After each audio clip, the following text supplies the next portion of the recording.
What that means is don't identify with your thoughts, with your beliefs, because these are just conditionings. Your thoughts are conditioned. So it teaches you that you basically question everything, understand that your conditioning is what you are. You think you have free will, but you don't because you're conditioned.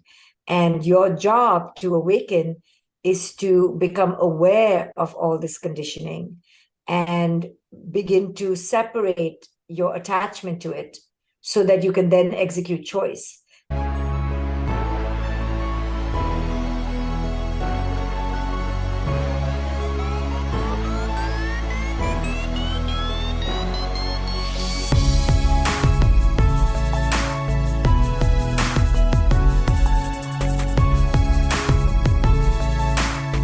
Hi, this is Dr. Shefali, and this is your Superior Self.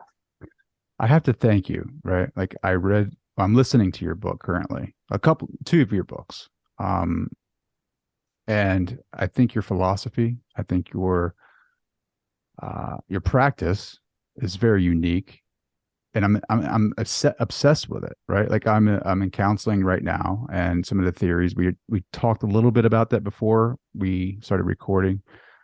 It's very unique because I think it is an integration of Eastern philosophy, a little bit with Western theory, but not that much, right? It's like a sprinkling of Western theory. But talk about that, right? Like, can you talk a little bit about your history and your background and how you got to where you're at today? So first I'm from India, but that really doesn't have much to do with my philosophy because while I was in India, I didn't train in any way to think like the way I do now. My way of working with people comes from my practice in Vipassana meditation.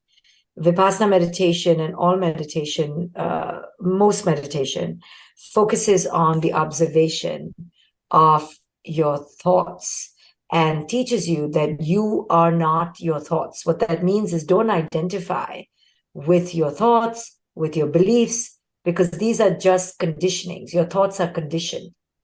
So it teaches you that you basically question everything, understand that your conditioning is what you are. You think you have free will, but you don't because you're conditioned. And your job to awaken is to become aware of all this conditioning and begin to separate your attachment to it so that you can then execute choice. Until we detach from our identification with our thoughts will take us everywhere. Meaning, so if you have a thought that says, he's angry with me, then I'm going to react to it because I believe in the thought. I believe it's real. Instead of detaching from the thought and going, oh, I'm having a thought that he's angry with me, but maybe the thought isn't right. Where did the thought come from? And then you do this deconstruction, which allows you to have freedom to choose whether you want to continue thinking that thought or not. Versus if you think that the thought is real, you'll just, oh, he's angry with me, and then you'll get scared, and then you'll react, and you'll just act as if the thought is real. So the first premise of meditation is that your thoughts are not real. They are conditioned. And your beliefs are not real, they're conditioned. So that actually is very liberating for someone like me because I go, wow, so I have a choice here. I can just begin to observe my thoughts and my belief systems and then choose which ones I want. So yes, you can. So I help my clients do that for themselves. And then the second thing meditation teaches us is that everything is co-created, meaning everything comes from something, which then teaches you that figure out where it came from, right? Don't just presume it showed up in the moment without an origin. It came from somewhere, and the origin came from another origin. And also part of that is that because everything is coming from cause and effect, if you are part of something, then you are a co-creator. And that's what I teach parents, that you're a co-creator with your children. The old model of parenting said that your children are to be fixed. Go and fix them. It's your job to control them. And parents never took responsibility for their co-creation, for their part in how they are perceiving their children.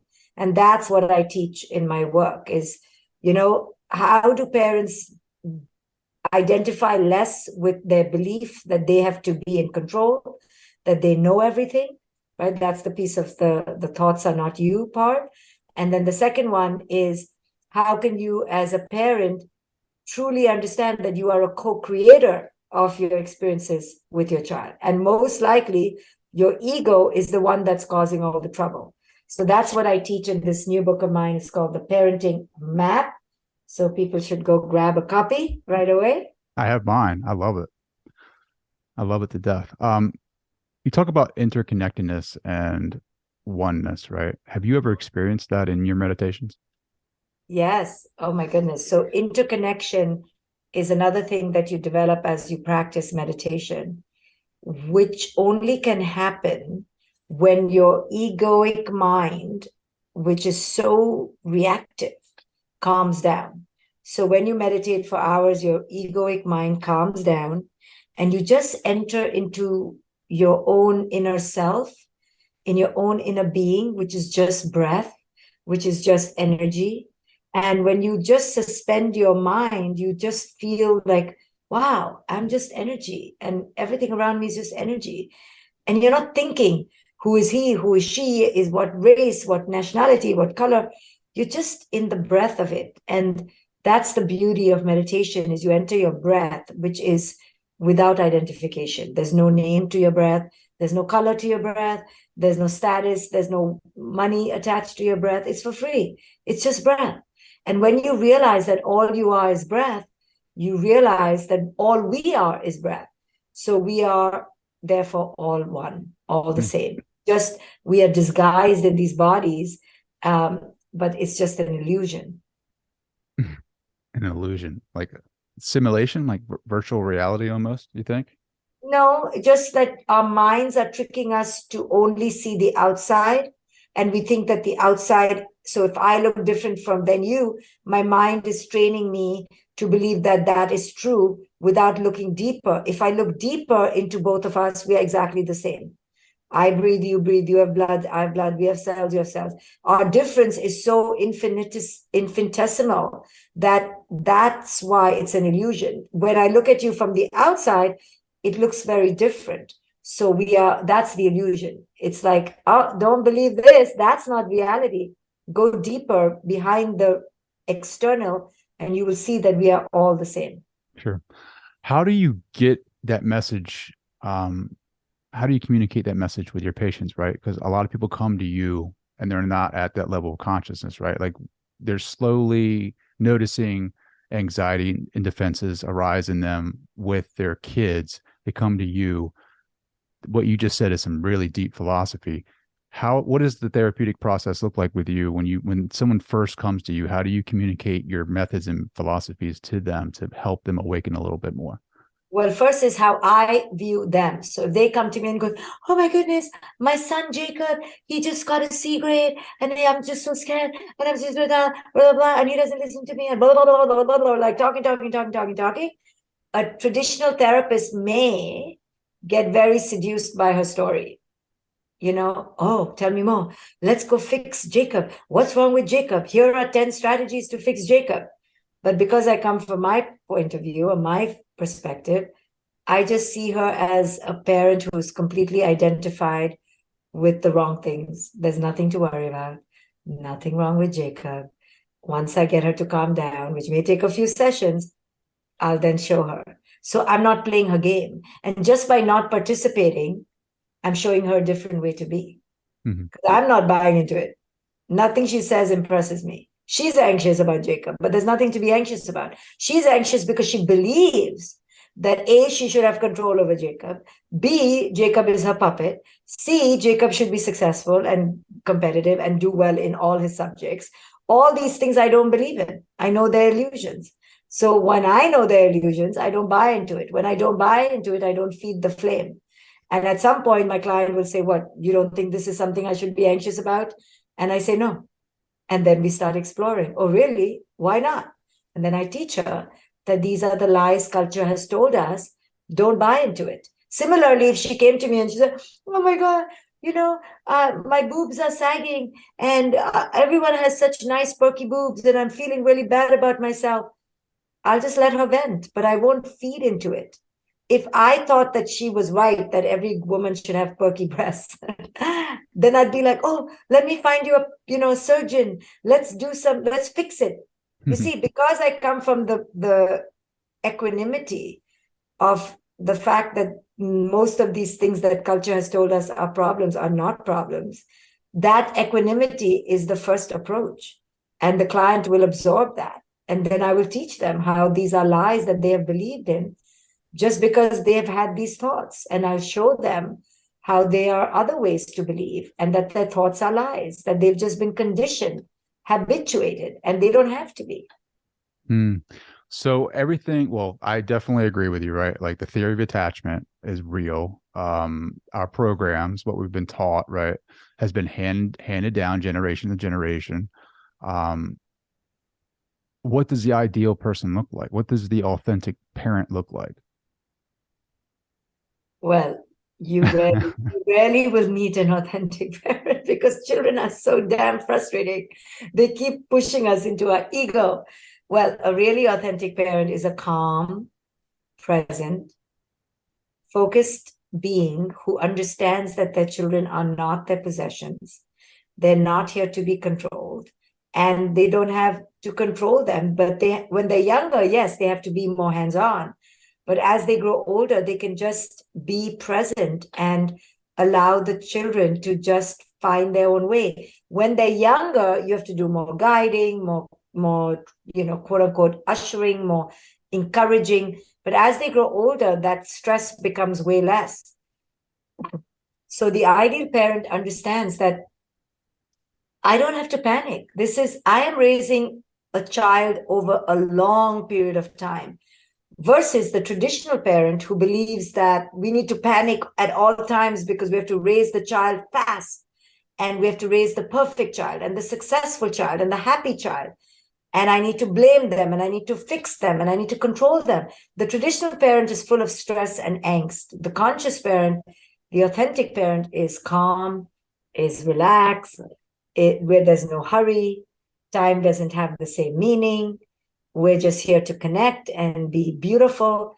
And then from that place of connection, get the job done. But we're not coming from the stressed place of wanting to produce the child.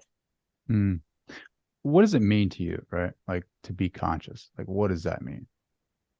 To be conscious means to be aware of how we are entering monkey mind and false self and not staying on the present moment through the breath. Consciousness is really a very simple thing.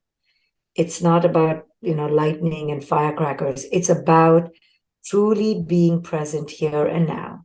Am I here now? Am I here now? Am I here now? And if I'm not here now, what is taking me away? Oh, my false self, my monkey mind, my thoughts. Okay, let me come back to the breath. Am I here now? That's consciousness. That's it. Is not attaching to the mind, not attaching to the mental structures of our belief systems. The Buddha said, enlightenment is the extinction of all views and beliefs. That's enlightenment, where you're completely the observer of your mind without participating in it. There's been some interesting interviews where I've listened to you talk about your story, right? And at what point do you think yourself to be fully conscious right now? Or is there was there a tipping point that started you to become more conscious, right? Like, what does that look like? Is it a process for you, or was it like one event that kind of triggered it all? No, it's that everything is a process. Like I said, everything is cause and effect. Everything comes from something, nothing comes on its own. Sure, there could be one bigger epiphany compared to others, but it's a rolling stone down the hill and then eventually it splashes in the water, right? Now, does it splash in a big splash or a tiny little, ripple? That depends on just the incline, the acceleration, but everything is in motion. Everything is cause and effect. But I'm definitely nowhere near a conscious being. I mean, and if anybody said that, that's the first sign that they're in ego, right? So the moment I have so many parents who come to me and say, I'm a conscious parent, I promise you, Dr. Shefali. And I say to them, I love you for saying that, but that's the first sign that you are not. So then they tell me, oh, what should I say? I said, say you're unconscious, say you're effed up, because that means you are not needing the accolade. You're not needing the fancy title of the conscious parent. That's ego. Just be humble. Just say, I mess up most of the time and I try not to. And that's just what I call consciousness. You try to evolve each time. And, what I am definitely more of today than what I was in my 20s is very much more aware of when my ego shows up, how it plays out, and how it can be sneaky. Mm. Yeah. I think there's like, I'm learning about existential anxiety and existential guilt, right? Like some person-centered Rogerian theories of how we're not our true selves. Like we have these conditions of worth, and we're always trying to please other people in those conditions. And whenever we're doing that, we're just lying to, ourselves. We're not being our true authentic self. What have been some of the patterns in your life, right? Like throughout your childhood, throughout your adulthood, that you realize, right? Like, this isn't who I am. These are just the conditions that were placed upon me, right? Like that you had to shed. Was there anything that stood out to you? I mean, besides everything that we go through in society as an individual, like were there things that that you noticed immediately? Sure. I mean, in this book, The Parenting Map, there are 3 stages, and the entire second stage is to help parents and all humans identify their patterns. I talk about the fighter, the fixer, the feigner, the freezer, and the fleer. So connected to what you were asking, I discovered very early, and most Indian girls in India do, that they are the over fixers, the over pleasers, the good girls. It's very common. And I was excellent at it, and I didn't realize that I was doing it to get love and significance and worth. And because I was really scared to have conflict, because I was trained, conditioned that good girls stay away from conflict. Good girls are the mediators. So it took me, and I'm still very much a work in progress, recovering over pleaser and fixer.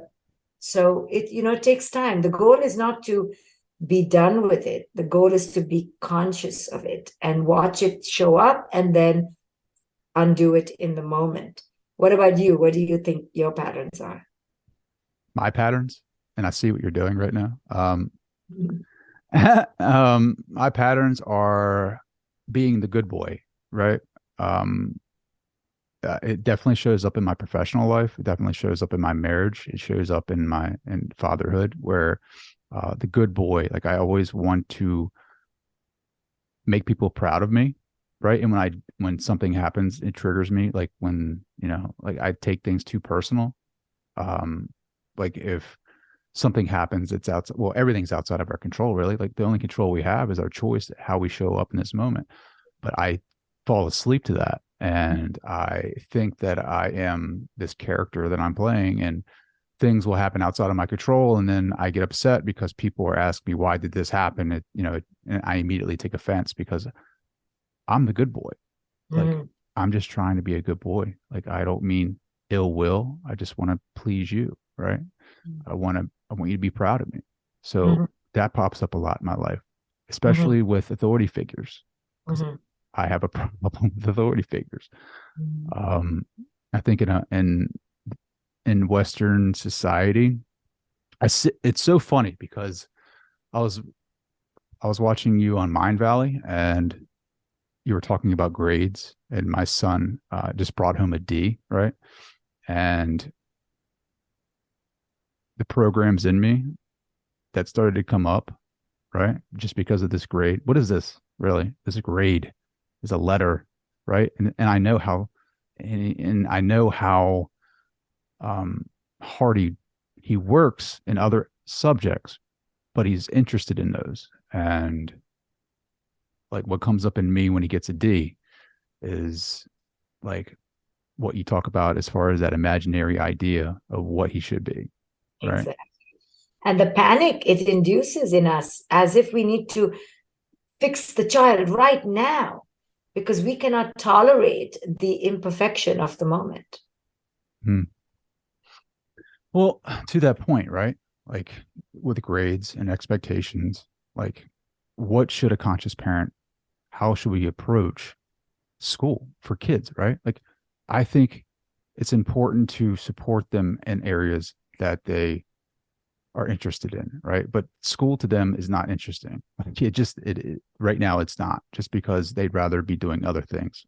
Maybe I don't know, maybe I'm wrong on that, but I feel like I struggle with them in the morning to get them to go because they just, I don't know, maybe it's a little, they don't want to get up early or whatever, but they feel they always tell me that they're bored, right? I don't know if it's they're not becoming stimulated in areas of creativity or flow, but it seems like some subjects they thrive in and some they don't. And the ones that they don't, obviously some things are triggered for me because of that, those expectations and that imaginary kid that that I've been programmed to want or expect. So what should a parent, right, especially with school, with grades, right? Like it just, I think it's so interesting to hear your point of view on this. Well, the first thing is that parents need to separate success through achievements with internal worth.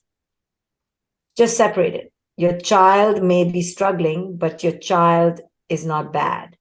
Your child may be struggling, but your child is not lazy. Do not put adjectives of who they are in their essence on what they do, period. Like separate the two. And then if you've separated the two, you become more reasonable, more rational when you deal with the issue, because you're not looking at it as, oh my goodness, my son is going to be a drug dealer and a criminal. You're like, my son is amazing. He'll always be amazing. He's super intelligent in what he wants to focus on.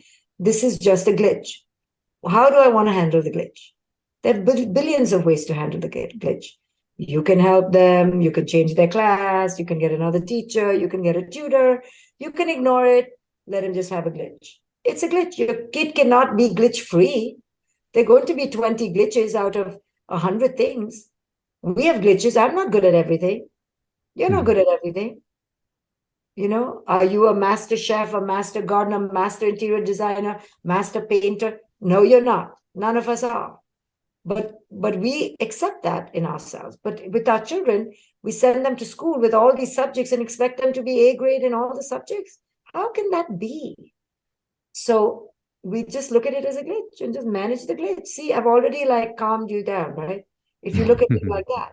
But if you look at it as his identity and therefore your identity, now you're hyper anxious to begin with, and you're panicked because you are putting all sorts of futuristic doom and gloom onto this moment. The kid is 7, but you're thinking of him at 70, right? Yeah. Oh Yeah. my goodness, my kid is so dumb. He's always going to live in my house, in my basement. You're just thinking all sorts of rubbish because that's who we are. We put so much focus on these external things that it drives us crazy. Manage the glitch. If you have money, hire a tutor. You don't have money, keep the glitch. Why does your kid have to be perfect? Yeah. Sure, you can try, but you don't have to overproduce this moment of perfection. Okay, not a big deal. In the West, especially, and you see it with the children of today's generation, because, I grew up in a different culture, different era, it's called the third world. Because in my country, nothing ever worked. Nothing ever was okay. We were stuck in traffic for 2 hours. Everything broke. Everything fell apart. The TV never worked. The telephone never worked. Nothing worked. I actually learned to be resilient because I didn't expect anything. And I became comfortable with being uncomfortable. Indians are very good at being uncomfortable if you go to India, because this is just everything. The infrastructure is all messed up. So we can never predict what's going to happen next. Nothing is in our control, and we know it.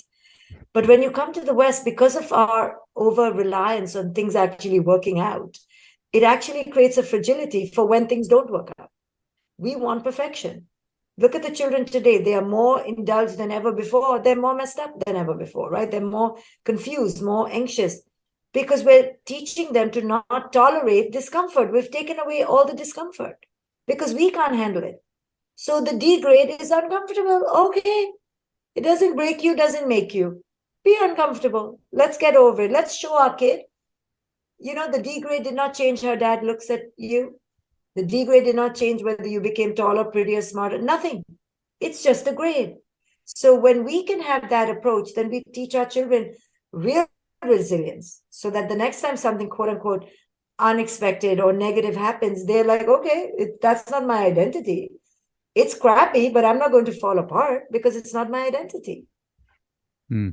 What does that conversation with him directly look like, right? What does it sound like? Well, you could say, how are you feeling? And if he says bad, you want to first empathize. I get it. Why do you feel bad? Oh, because the teacher said I was stupid.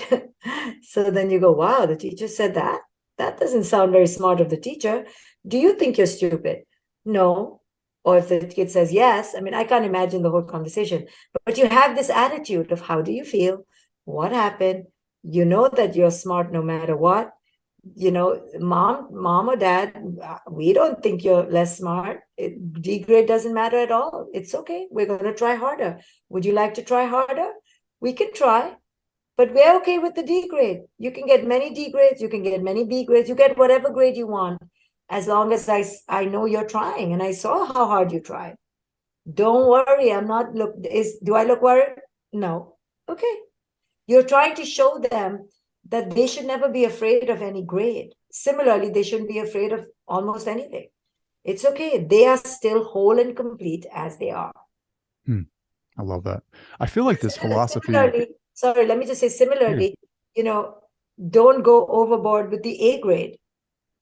You have to have the same attitude with the A grade. Yeah. You don't go overly happy. You go, oh, nice. Oh, okay. That's it. I taught my daughter this, and she was so funny. She would never show off her grades. Like when she got good grades, I would find it rolled up in the backpack, and she just didn't care because I taught her, don't care about the grade. You just study and go perform, leave the grade alone. But she went to the extreme with that concept. She really didn't care, and she always did okay, but she didn't do super amazing nor super bad. She was just okay. And sometimes when she loved the subject, she did very, very well. But she was always typically stress-free, had a great childhood and relaxed. So I would rather give my child a great childhood than get an achieving superstar. Sure. What do you care about, right? Like if you don't care about grades, if you don't care about accolades, right? And this illusion, what is it that you care about? I care about my connection with her. I care about showing up and being present. I care about making sure I'm not judging her.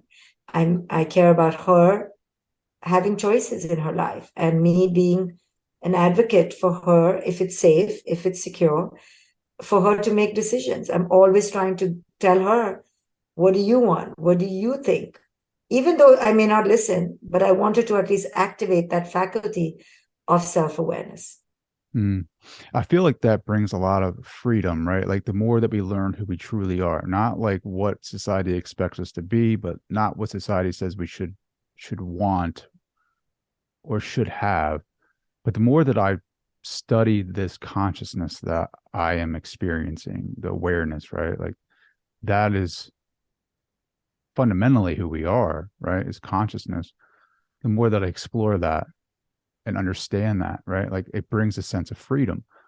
But for some, it feels like they're still trapped in this illusion, the Maya, and they may not understand it, depending upon their socioeconomic status, right? Do you think that everyone can experience this freedom? Is it through meditation? Is it through listening to this? Do you think people are just not ready to hear it? How do you spread this awareness? Yeah, people have to come to the doorstep of the teacher, and the teaching.